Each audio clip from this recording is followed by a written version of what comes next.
สบายดีท่านผู้ชมที่เคารพยินดีต้อนรับทานเข้าสู่รายการร่วมกันวันนี้รายการของพวกเฮาแมนออกอากาศทางโทรทัศน์แห่งชาติลาวช่องหนึ่ง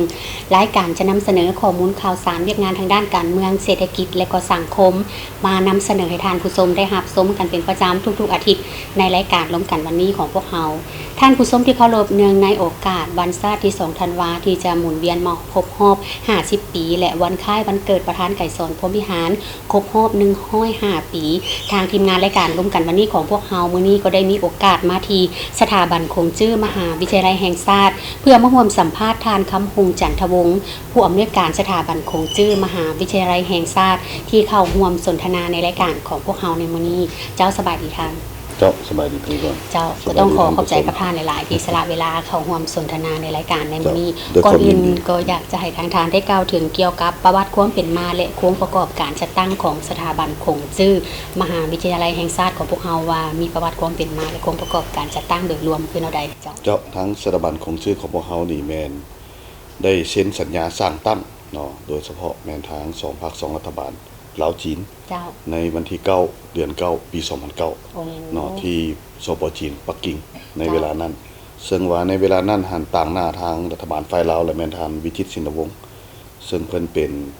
เอกอัครราชทูตลาวเนาะประจำสปจีนผู้มีอำนาจเต็มหั่นเนาะเป็นต่างหน้าทางรัฐบาลลาวได้เซ็นสัญญาแล้วก็ทางฝ่ายจีนก็แม่นทานนางชูหลินซึ่งเป็นผู้อำนวยการสถาบันคงจื้อสำนักงานใหญ่เนาะที่ปักกิ่ง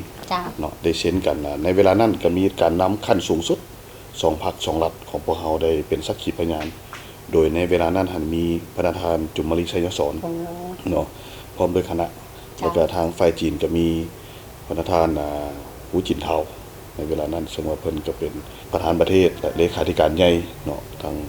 สปปลาวเนาะและทางฝ่ายจีนก็ทางสปจีนในเวลานั้นซึ่งว่าทางพวกเฮาก็ได้เปิดป้ายอย่างเป็นทางการในวันที่23เดือน3เนาะปี2010มาฮอดปัจจุบันก็ถือว่าเป็นเวลา10ปีซึ่งว่าสถาบันคงจื้อของพวกเฮานี่มีโครงประกอบการบริหารแม่นมี2ฝ่าย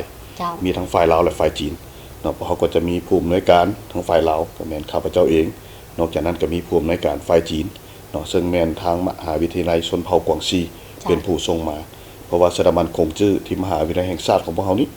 แม่นการร่วมมือระหว่าง2มหาวิทยาลัยโดยเฉพาะมหาวิทยาลัยแห่งชาติและมหาวิทยาลัยชนเผ่ากวางซี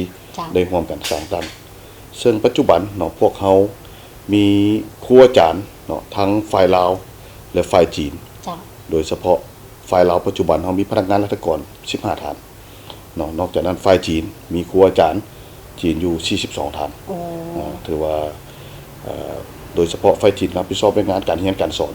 เนาะแล้วก็เวียกงานจัดกิจกรรมต่างๆส่วนฝ่ายลาวพวกเฮาก็แม่นเฮ็ดเวียกบริหารแล้วก็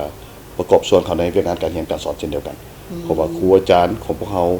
ที่ประจำอยู่ที่สถาบันคงจื้อส่วนหลายก็แม่นจบมาจากจีนเนาะเขาเจ้าก็สามารถใช้ภาษาจีนในการสื่อสารและการสอนซึ่งว่าปัจจุบันทางสถาบันคงจื้อของพวกเฮามีการเรียนการสอนอยู่2ระบบซึ่งว่าจะมีระบบภาคบำรุงเนาะซึ่งว่าระบบภาคบำรุงนี้เฮาจะเปิดรับนักศึกษาทั่วสังคมและผู้สนใจที่เรียนภาษาจีนซึ่งว่ามีเงื่อนไขจะต้องแม่นอายุ13ปีขึ้นไปเนาะซึ่งว่าการสมัครก็แม่นสมัครผ่านระบบออนไลน์เนาะและการเรียนการสอนพวกเขาจะมีทั้งหมด5เวลาเรียนมีภาคเช้าจันทร์พฤหัสภาคบ่ายจันทร์พฤหัสและภาคค่ำจันทร์พฤหัสนอกจากนั้นยังมีภาคเช้าวันเสาร์และวันอาทิตย์เนาะแล้วก็ภาคบ่ายเสาร์อาทิตย์เนาะอันนี้แม่นระบบสอนภาคบำรุงนอกจากนั้นพวกเขายังมีระบบปริญญาตรีซึ่งระบบปริญญาตรีนี้แม่นพวกเขาจะผ่านการสอบเสียงเข้าซึ่งว่าการสอบเสียงของพวกเขานี่จะใช้หมายความว่าจะเอาคุณภาพแท้ๆเนาะจะใช้ทั้งหมดอยู่3ขบวนการในการสอบเสียงอันที่1เขาจะมีการเสียงโดยใช้ภาษาลาวจะมีเสียงตัวอย่างคณิตศาสตร์วรรณคดีเนาะแล้วก็ภูมิศาสตร์ประวัติศาสตร์ต่างๆอันนี้ถือว่าเป็นหัวบทนึงนอกจากนั้นเขายังมีสอบเสียงภาษาจีนโดยใช้หัวบทก็เป็นภาษาจีนแล้วก็สอบเสียงภาษาอังกฤษและอันสุดท้ายละแมนการสัมภาษณ์ซึ่งว่าแม่นครูอาจารย์จีนเป็นผู้สัมภาษณ์คัดเลือกเอานักศึกษาเข้ามาอันนี้ก็ถือว่าเป็นระบบปริญญาตรีสาขาครูภาษาจีนของเขาเพราะว่าพวกเขาจะต้องเอาคุณภาพแท้ๆเพราะว่าเขาก็เชื่อมั่นว่านักศึกษาจะเก่งก็ต้องครูเก่ง จ้า คันครูจะเก่งก็ต้องแม่นตอนคัดเลือกในกระบวนการตัวนี้เขาจะต้องคัดเลือกเอาผู้ที่มีความรู้ความสามารถแท้ๆในสาขาวิชาเฉพาะภาษาจีนเจ้าก็ถือว่าเป็นทั้งประวัติความเป็นมาโครงประกอบการจัดตั้งและระบบการเรียนการสอนเนาะดังที่ทานได้กล่าวมาและอยากจะให้ทั้งทานได้กล่าวถึงเกี่ยวกับภาระบทบาทของสถาบันคงจื้อของพวกเฮาในปัจจุบันนี้มีภาระบทบาทขึ้นเท่าใดเจ้าถามมาเว้าแล้วสถาบันคงจื้อของพวกเฮาอันที่1ก็แม่นมีภาระบทบาทในการคิดสอนภาษาจีนเนาะส่งเสริมการแลกเปลี่ยนวัฒนธรรมลาวจีนเนาะนอกจากนั้นแล้วพวกเฮาก็สร้างนักวิชาการเชี่ยวชาญนักค้นคว้าเนาะโดยเฉพาะในสาขาภาษาจีนเพื่อรับใช้สังคมตัวนี้นอกจากนั้นแล้วเฮาก็แม่นสร้างหลักสูตรในระดับปริญญาตรีเนาะขึ้นไปโดยเฉพาะแม่นพวกเฮาปัจจุบันทางสถาบันคงจื้อของพวกเฮาในปี2021ก็ได้รับการอนุมัติจากกระทรวงศึกษาธิการและกีฬาว่าเรื่องการเปิดหลักสูตรปริญญาตรีสาขาครูภาษาจีนแล้วพวกเฮาเป็นสถาบันแห่งลำอิดของโลกเนาะที่ว่าสามารถเปิดหลักสูตรในระดับปริญญาตรีได้อันนี้ก็ถือว่าเป็นความภาคภูมิใจเอกอัครนกใจของทางฝ่ายลาวของพวกเขาเนาะที่ว่าสามารถเปิดหลักสูตรตัวนี้ได้เจ้าดังที่ทานได้กล่าวมาก็ถือว่าระบบการเรียนการสอนของพวกเฮาหันมี2ระบบและอยากจะฮู้เกี่ยวกับกิจกรรมนอกหลักสูตรในทางสถาบันของพวกเฮาได้มีการเอาใจใส่ต่อกับกิจกรรมนอกหลักสูตรขึ้นแล้วได้เจ้าถามมาว่าเรื่องกิจกรรมของสถาบันคงจื้อของพวกเฮานี่ถือว่าหลายแฮงเจ้าเนาะกิจกรรมของฝ่ายจีนบวกฝ่ายลาวเอาแต่ฝ่ายจีนละล่านี่เฉลี่ยปีนึงตกอยู่ประมาณ26กิจกรรมเนาะแล้วบวกฝ่ายลาวของพวกเฮาเนาะก็เฉลี่ยบวกกันก็ตกอยู่30ปลายกิจกรรมถามมาว่าแล้วเดือนนึงพวกเฮาเฮ็ดกิจกรรมประมาณ2-3กิจกรรมเนาะอันนี้ก็เพื่อหยังการเฮ็ดกิจกรรมตัวนี้แม่นส่งเสริมเนาะเวียกงานการเรียนการสอนปิ่นอ้อมเนาะหมายความว่านอกจากเรียนอยู่ในห้องแล้วเฮายังจัดกิจกรรมเช่นว่ากิจกรรมการเขียนหนังสือจีนเนาะการพากย์หนังด้วยภาษาจีนเนาะแล้วก็การร้องเพลงจีนเนาะแล้วแม้กระทั่งว่าการแข่งขันเว้าภาษาจีนต่างๆอันนี้ก็แม่นเพื่อว่าส่งเสริมให้น้องนักศึกษาเฮานี้1ให้มีความกล้าแสดงออกในการเว้าภาษาจีนอันที่2ก็แม่นเพื่อเฮ็ดให้กับเจ้าเนาะมีความสนใจหลายขึ้นในเวียกงานการเรียนการสอนภาษาจีนของพวกเฮาจ้ะและในปีนึงทางสถาบันคงจื้อของพวกเฮานี่แม่นรับนักเรียนหลายปานใดคะเจ้าในแต่ละปีจะมี2ระบบเนาะ2ระบบคือดังที่ข้าพเจ้าเว้าอันที่1แม่นภาคบำรุงหั่นที่ว่าเฮาเปิดรับสู่สังคมหั่นเฮาจะรับในปีนี้เอิ้นว่าสุดที่31เนาะสุดที่31แม่นล่ะสุดที่31ถือว่าเฮารับนักศึกษาสุดนี้ตกอยู่ 2,573 คนในนั้นมีผู้หญิงเนาะ 1,529 คนซึ่งว่าถ้ามาเว้าแล้วในตลอด15ปีที่ผ่านมาสถาบันคงจื้อพวกเฮานี่ได้สร้างบุคลากรที่อยู่ในสถาบันเฮาเองตกอยู่ประมาณอยู่ 44,650 คนเนาะเป็นจำนวนหลายและนอกจากนั้นแล้วสถาบันคงจื้อของพวกเฮายังมีห้องเรียนคงจื้อเพราะเฮามีห้องเรียนคงจื้ออยู่5แห่งเนาะมีอยู่ห้องเรียนคงจื้อมส.สาธิตห้องเรียนคงจื้อมส.เวียงจันทน์ห้องเรียนคงจื้ออยู่มส.ห้องเรียนชนเผ่ากินนอนแขวงเวียงจันทน์เนาะแล้วก็มีห้องเรียนคงจื้ออยู่สถานีโทรวิทยุกระจายเสียงแห่งชาติและมีห้องเรียนคงจื้ออยู่สถาบันการเมืองการปกครองแห่งชาติเนาะแล้วก็มีจุดสอนภาษาจีน2จุดเอิ้นว่าอยู่มส.จันทร์สว่างและมส.พันมันตัวนี้นี่ถามมาว่าแล้วนักศึกษาที่เฮาสร้างภาษาจีนให้เขานี่นะมาฮอดปัจจุบันตลอด15ปีตกอยู่ 90,000 กว่าคนที่พวกเฮาสิสอนในปัจจุบันเจ้าถือว่าห้องเรียน5ห้องเรียนแล้วก็2จุดสอนนั้นถือว่าหลักสูตรการเรียนการสอนระบบเดียวกันเบิดเลยการระบบเดียวกันเนาะเพราะว่าก็บ่เอิ้นว่าระบบเดียวกันจะขึ้นนำความระดับของแต่ละโรงเรียนคือตัวอย่างว่าขึ้นกับการศึกษาแม่นคือตัวอย่างว่าอยู่สถาบันการเมืองการปกครองแห่งชาติหั่นเพิ่นเป็นนักศึกษาระดับปริญญาตรีขึ้นไปแม่นผู้ใหญ่แล้วการคิดสอนเฮาก็จะเป็นอีกแบบนึงส่วนว่าโรงเรียนมัธยมสมบูรณ์อย่างต่างๆบ่ว่าจะเป็นมส.เวียงจันทน์สาธิตเมียงต่างก็จะเป็นการเรียนการสอนสำหรับนักศึกษาชั้นมัธยมเรียน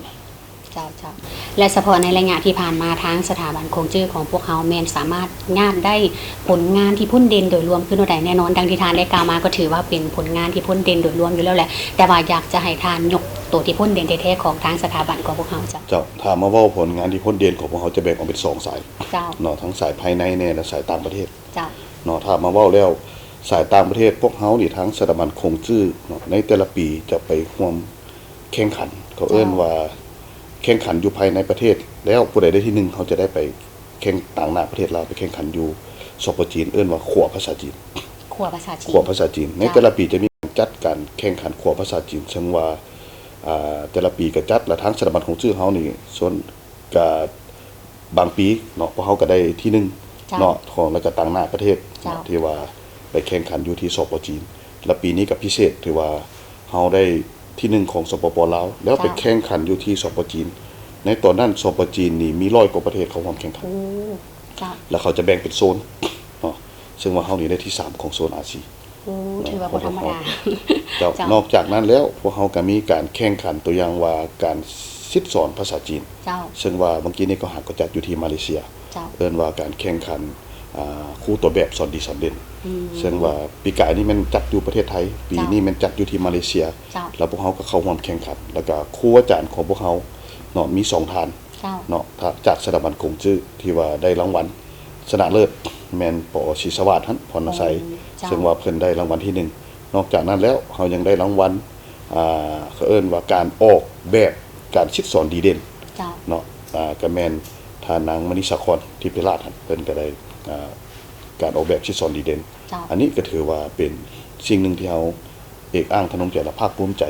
ที่ว่าทางสถาบันกงจื้อของพวกเฮาโดยเฉพาะมันก็ส่องแสงว่าการศึกษาของพวกเฮานี่บ่ได้น้อยหน้าแก่ประเทศใดด้วยนะ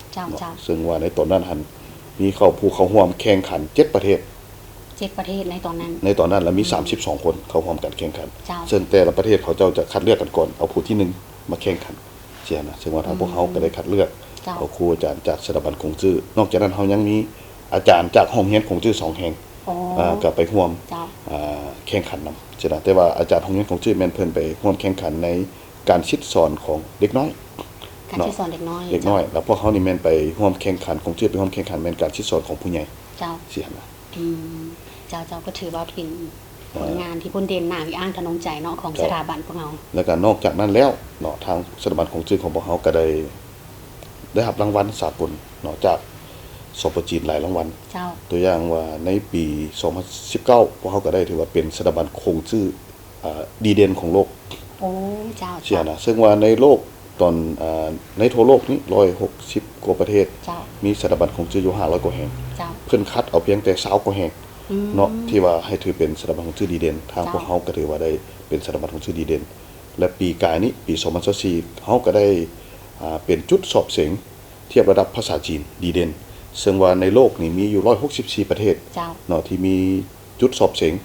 เนาะเอิ้นว่า HSK แล้วก็ HSKK เอิ้นว่าการสอบเสียงเทียบระดับภาษาจีนซึ่งว่าทั่วโลกนี่164ประเทศนี่มีอยู่ 1,400 แห่งเนาะ404แห่งเนาะ404จ้ะแล้วในปี2024เพิ่นคัดเลือกเอาเพียงแต่79แห่งที่ว่าเป็นคงชื่อดีเด่นในทั่วโลกและทางสถาบันคงชื่อของพวกเฮาเนาะก็เป็นคงชื่อดีเด่นเนาะโดยเฉพาะว่าเรื่องการสอบเสียงเทียบระดับภาษาจีนนั้นเนาะอันนี้ก็ถือว่าในผลงานในเวทีสากลอีกอันนึงละแม่นทางพวกเฮาได้ไปแข่งขันตลอด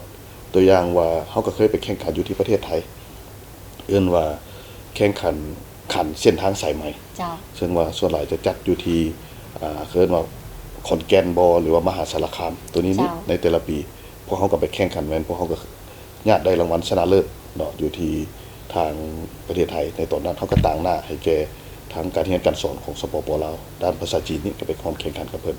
เนาะเราก็ได้ผลงานตัวนี้อันนี้ส่วนว่าอีกอันนึงผลงานทางสถาบันของชื่อของพวกเฮานอกจากว่าเรื่องการคิดสอนการสร้างบุคลากรแล้วเฮาก็ไปร่วมแข่งขันหลายๆอันอยู่ในสปปลาวของพวกเขาคือดังข้าพเจ้าว่าเลยว่ามันจะมีการแข่งขันขัวภาษาจีนซึ่งว่าการแข่งขันขัวภาษาจีนอยู่นี่มันจะมี2ระดับมัธยมกับระดับนักศึกษาขั้นมหาวิทยาลัยเนาะเพื่ออย่างจะคัดเลือกเอาตัวแทน1คนเอาแต่1คนเท่านั้นเพื่อไปแข่งขันอยู่ที่สปปจีนซึ่งว่านับแต่ปี2018จนมาฮอดปัจจุบันนี้ก็ถือว่าเฮา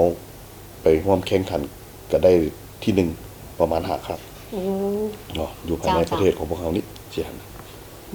เจ้าก็ถือว่าฟังจนเพลินเลยสำหรับผลงานในหลายๆด้านที่พ้นเด่นที่ทางสถาบันคงชื่อของพวกเฮาที่ว่าสามารถญาติมาได้แต่ว่าตอนนี้จะให้ท่านผู้ชมไปพักชมสิ่งที่น่าสนใจจากทางรายการของพวกเฮากันก่อนแล้วจึงกลับมาพบกันในรายงานที่2ของรายการล้มกันวันนี้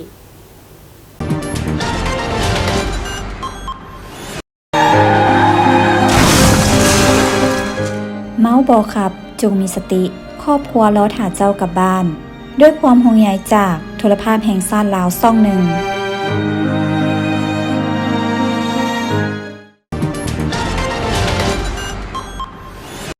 เจ้าทานผู้ชมที่เคารพก็กลับเข้ามาสู่รายงานที่2ของรายการล้มกันวันนี้ซึ่งรายงานทำอิฐพวกเฮาก็ได้รับรู้กันไปเกี่ยวกับประวัติความเป็นมาโครงประกอบการจัดตั้งและระบบการเรียนการสอนต่างๆของสถาบันคงจื้อมหาวิทยาลัยแห่งชาติกันไปแล้วส่วนก้าวเข้ามาสู่รายงานที่2ก็อยากจะให้ทั้งทานได้สืบต่อเกี่ยวกับในรายงานผ่านมาทั้งสถาบันคงจื้อมหาวิทยาลัยแห่งชาติของพวกเฮาได้มีการพัวพันร่วมมือกับภาคส่วนใดๆบ่ว่าจะเป็นทั้งภายในและต่างประเทศและเฮาก็สามารถญาติแยงผลงานหรือว่าทุนมาได้คือเนาะใดๆเจ้าถ้ามาเว้าแล้วทางสถาบันคงจื้อของพวกเฮาเนาะก็คือดังที่ข้าพเจ้าได้กล่าวมาเป็นการร่วมมือระหว่างมหาวิทยาลัยแห่งชาติและมหาวิทยาลัยชนเผ่ากวางซีฉะนั้นพวกเฮาจะมีการร่วมมือหลายเนาะนำทางสถาบันการศึกษาชั้นสูงของสปจีนแล้วก็นอกจากนั้นแล้วเฮาก็มีการร่วมมืออย่างสนิทแน่นเนาะนำภาคส่วนเอกชนและก็ภาครัฐอยู่ที่ภายในประเทศของพวกเฮาตัวอย่างว่าคือสถาบันคงจื้อพวกเฮาเนาะปัจจุบันก็มีการร่วมมือกับทางสภาการค้ากวางซีเนาะซึ่งว่าแต่ละปีเพิ่นก็ได้ช่วยเหลือพวกเฮาให้ทุนการศึกษาเด้ให้ทุนช่วยเหลือนักศึกษาทุกด้านเนาะแล้วก็ทางเฮาก็ร่วมมือนำธนาคาร ICBC เนาะธนาคารลาวจีนซึ่งว่าเพิ่นก็ให้ทุนการศึกษาให้แก่นักศึกษาพวกเฮาในแต่ละปีเนาะตัวอย่างว่า ICBC ก็แม่นสนับสนุนเรื่องการกิจกรรมจัดกิจกรรมให้พวกเฮาธนาคารลาวจีนก็แม่นให้ทุนการศึกษานักศึกษาเรียนดีเรียนเก่งกับนักศึกษาทุกด้านเนาะอยู่ที่ทางสถาบันของชื่อของพวกเฮานี้นอกจากนั้นแล้วพวกเฮาก็มีการใกล้ชิดติดแทศกับมหาวิทยาลัยชนเผ่ากวางซีมีการร่วมมือนำพวกเพิ่นแล้วก็มีการใกล้ชิดติดแทศกับศูนย์ร่วมมือภาษาจีนภาษาต่างประเทศซึ่งว่าในสถาบันคงชื่อของพวกเขานี่แม่นได้มีการร่วมมือกับพวกเพิ่นแล้วเนาะแล้วเพิ่นก็ให้การช่วยเหลือของพวกเฮาโดยเฉพาะแม่นในหลักสูตรปริญญาตรีสาขาครูภาษาจีนของพวกเฮานี่เพิ่นจะมีทุนช่วยเหลือให้แก่พวกเฮาแม่น2ปีซึ่งว่าระบบของพวกเฮาเอิ้นว่าระบบ 2+2 หมายความว่าปี1ปี2แม่นเรียนอยู่ที่สปป.ลาวอยู่สถาบันคงชื่อของพวกเฮานี้ส่วนปี3ปี4เนาะนักศึกษาที่ผ่านเงื่อนไขเนาะแม่นได้ทุนการศึกษา 100% ไปเรียนอยู่ที่มหาวิทยาลัยชนเผ่ากวางซีเรียนปี3ปี4หลังจากจบมาก็ได้ใบประกาศ2ใบประกาศเนาะได้ใบประกาศของมหาวิทยาลัยแห่งชาติแล้วก็ใบประกาศของมหาวิทยาลัยชนเผ่ากวางซีถือว่าปีนี้ก็ถือว่าเป็นปีทำอิฐรุ่นทำอิฐที่ว่านักศึกษาเฮาหาก็จบออกมาเนาะที่ว่าจบมาแต่สปจีนครับเนาะแล้วก็ในแต่ละปีนี่คำว่าแล้วเฮายัดแยงการช่วยเหลือจากทางสปจีนโดยเฉพาะทางศูนย์ร่วมมือภาษาจีนภาษาต่างประเทศเนาะของสปจีนฮั่นก็ได้ช่วยเหลือพวกเฮาแม่นให้ทุนการศึกษาเนาะทุนการศึกษานี่แม่นเริ่มแต่ปี2021แม่น60ทุนต่อปีนะเริ่มจากปี2022มาแม่น120ทุนเนาะเพราะว่าปี3ปี4บวกกันปีละ60ทุนหั่นถ้ามาเว้าแล้วเฮาญาติแยงมูลค่าการช่วยเหลือนี่ก็ตกปีนึงอยู่14ตื้อเนาะที่ทางพวกเพิ่นให้พวกเฮาหั่นเนาะเพื่อให้นักศึกษาได้ไปเรียนอยู่ที่สปจีนในทุนการศึกษาต่างๆอันนี้ก็ถือว่าเป็นสิ่งหนึ่งเนาะที่ว่าพวกเฮาดีใจเนาะที่ได้รับการช่วยเหลือจากทางภาครัฐบาลของสปจีนนั้นแต่ว่าก็บ่แม่นว่าทุกคนที่ว่าเข้ามาเรียนอยู่ที่สถาบันคงจื้อโดยเฉพาะหลักสูตรครูภาษาจีนแล้วจะสามารถได้ไปเบิดเพิ่นก็มีเงื่อนไขเช่นเดียวกันตัวอย่างว่านักศึกษาเรียนปี1ปี2นำเฮาแล้วเงื่อนไขแม่นจะต้องเสียง HSK ระดับ C เนาะให้ผ่านในคะแนน220คะแนนขึ้นไปแล้วก็HSKK หรือว่าภาษาจีนภาคเว้าหั่นต้องเสียงระดับกลางผ่านเนาะ60คะแนนขึ้นไป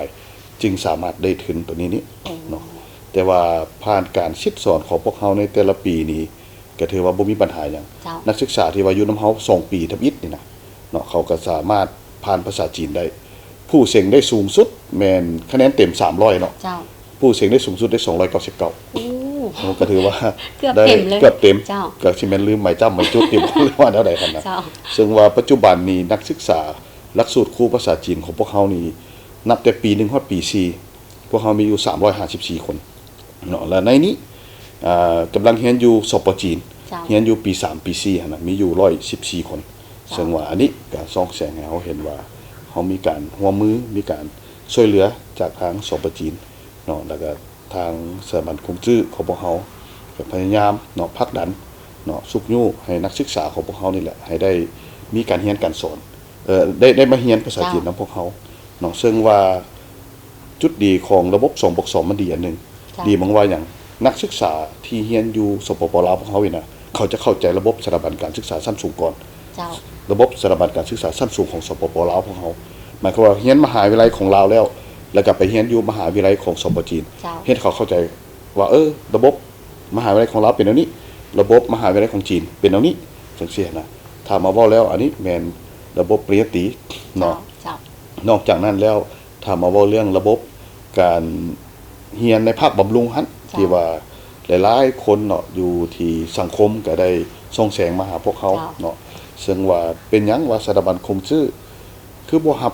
นักศึกษาให้ได้หลายๆแต่ละปีมีคนสมัครอยากเข้ามาเรียนนำเฮานี่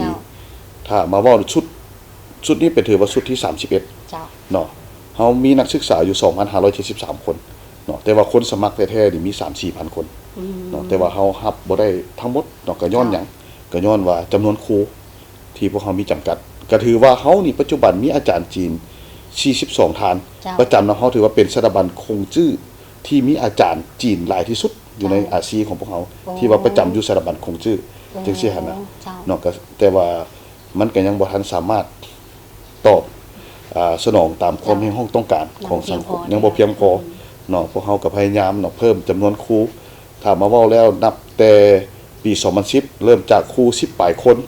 เฮาค่อยๆเพิ่มมาเฮาก็ขอนำทางฝ่ายจีนว่าเพิ่มครูให้เฮาแน่เนาะแต่ว่า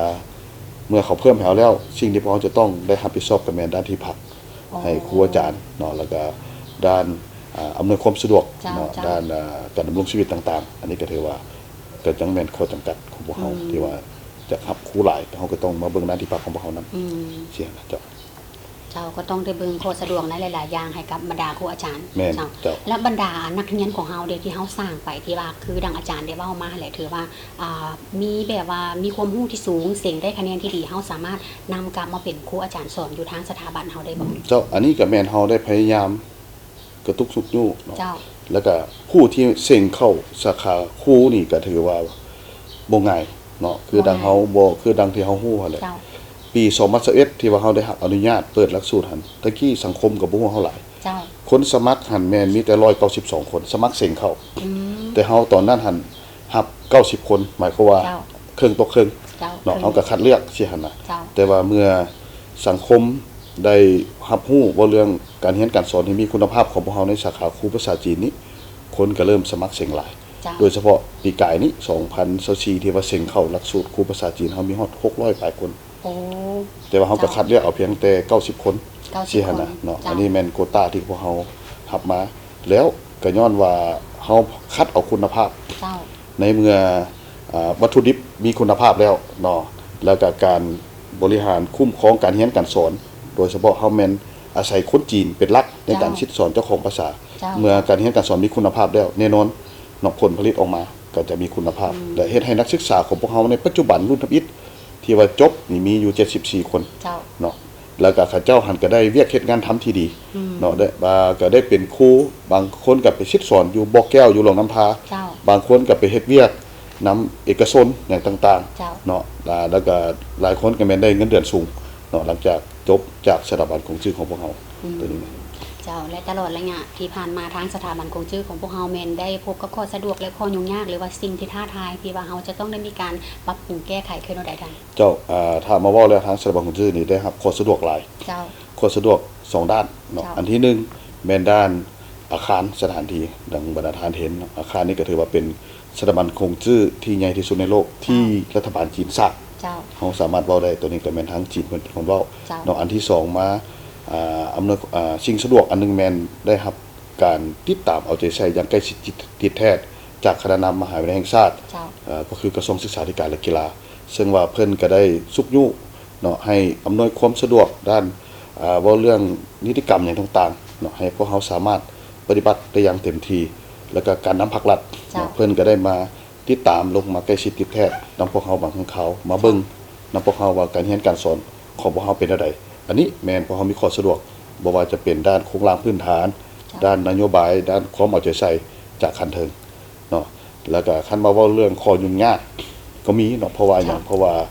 คือดังที่ข้าพเจ้าเว้าเพราะเฮามีครูอาจารย์ฝ่ายจีนหลาย เจ้า ฝ่ายลาวเฮาน้อย เจ้า เสียนะแต่ว่านักศึกษาเฮานี่สะพัดหลาย แม่ ถ้ามาเว้านี่นักศึกษาระบบภาคบำรุงบวกปอตรีรวมกันนี่ตกอยู่ประมาณ 3,000 คน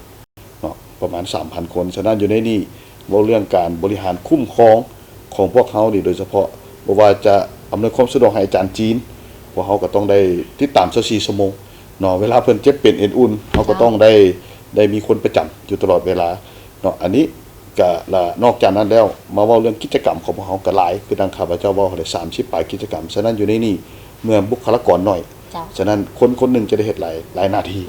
หลายเวียกงานเนาะในเวลาเดียวกันฉะนั้นอยู่ในนี้เฮาก็จะเห็นว่าครูอาจารย์คงชื่อของพวกเฮานี่ถือว่า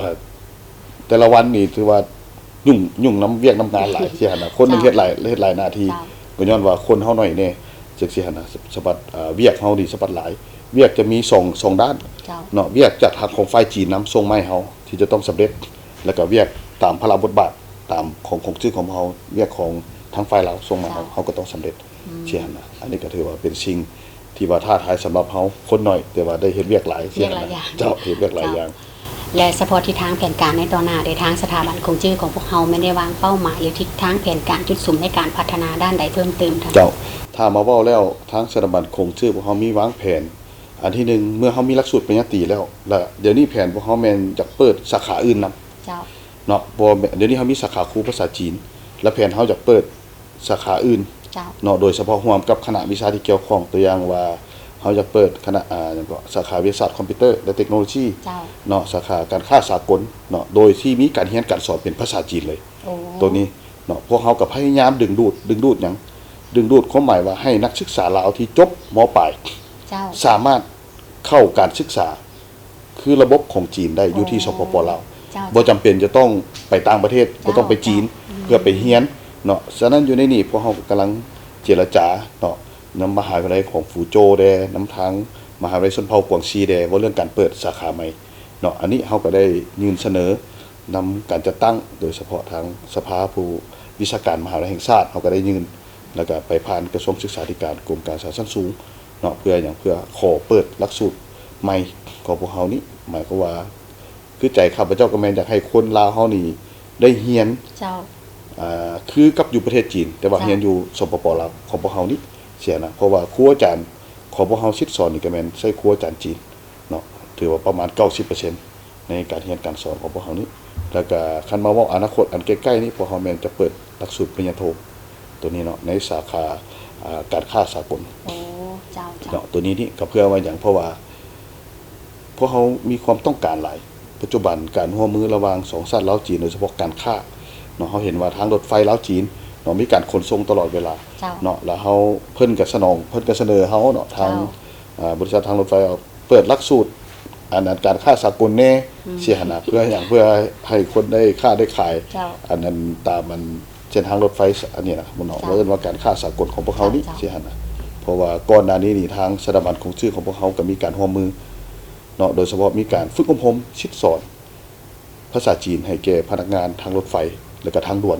ตอนก่อนเพิ่นสิเปิดอันเส้นทางรถไฟ เจ้า ตอนปี2007นั่นแม่นพวกเฮานี่รับผิดชอบได้ฝึกอบรมให้พนักงานเพิ่น เจ้า